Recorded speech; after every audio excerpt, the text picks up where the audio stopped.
Hi, it's Rowan 1975 and welcome to Elite Dangerous on the Legacy version on Xbox. Today's video is going to be talking politics, so if that's not your thing, leave, and there's plenty of other content on my channel. But recently in the UK we've been plagued by riots, and then following that we've been plagued with what I would call a chilling effect on free speech.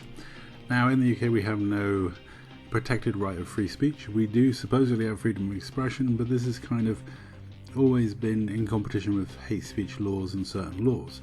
Now obviously there'll always be things like incitement to violence and stuff like that, but when you have the Crown Prosecution Service saying stuff like this following statement, I get concerned. And we do have dedicated police officers who are scouring social media. Their job is to look for this material and then follow up with identification arrests and so forth. I think anyone who's watched my channel for a long time will know that I've done a few of these videos now where I talk about laws that have come out that I disagree with or think are too vague or unenforceable or just really odd. There was a swath of hate speech legislation. We had the Scottish hate speech legislation that came out, which was particularly crazy. And you know, I'm not going to say I told you so, because I'm fully aware that it's not nice to be right about some of these things.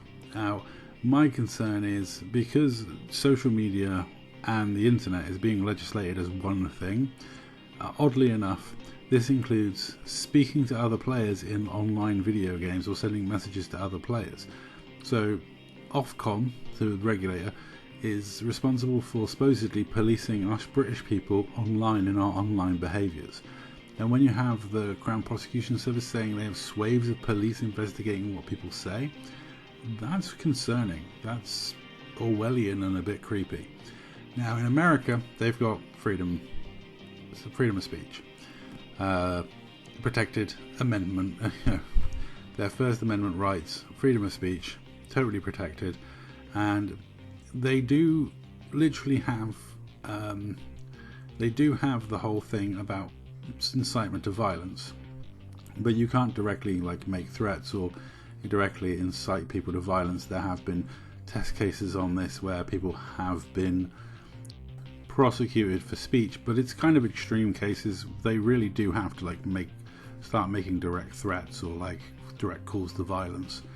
It's very unlike European laws where we have these hate speech laws that are kind of more wishy-washy, where they don't really define what hate is. I mean, the Irish hate speech law is hilarious. It defines hate speech as spreading hate, which is really just not a useful definition of hate speech.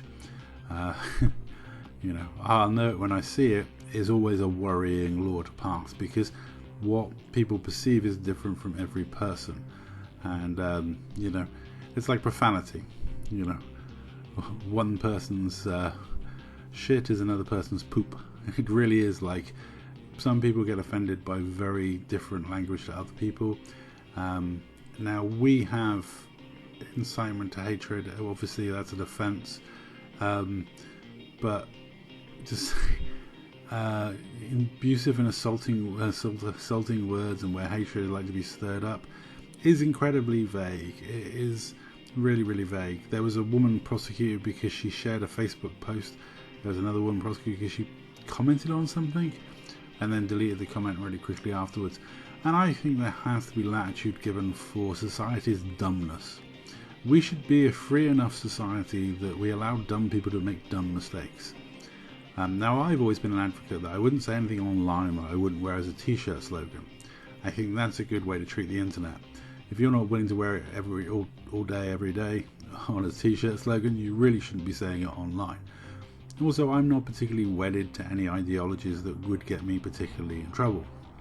Certainly, I've posted jokes that can be considered grossly offensive or indecent in the past, but you know, now you have to be really careful, because that's enough to get you put in prison by the Crown Prosecution Service, which is just mad. Because let's face it, dark humour is like spicy food. It's, you know, not to everyone's taste, but if you find dark humour funny, some of the stuff you'll find funny is dark. That's the whole point of it.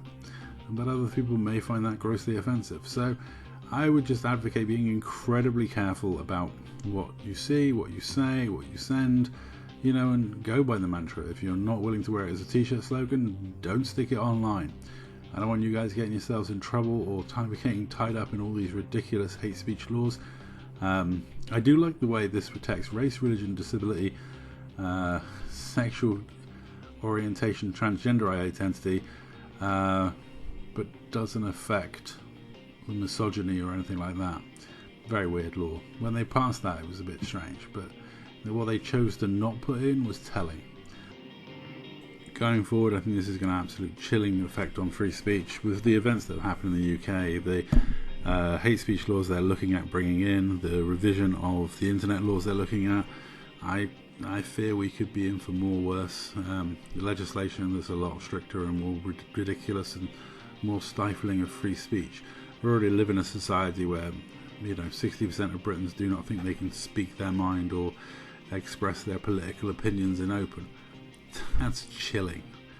I did a video about the report that came out last year about this, and was it last year or was it this year? I can't remember.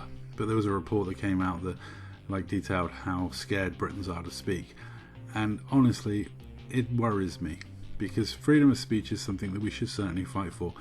You should be free to mock politicians, you should be free to mock everything, you should be free to mock religions, you should be free to say jokes, you should be free to express opinions and ideas and thoughts.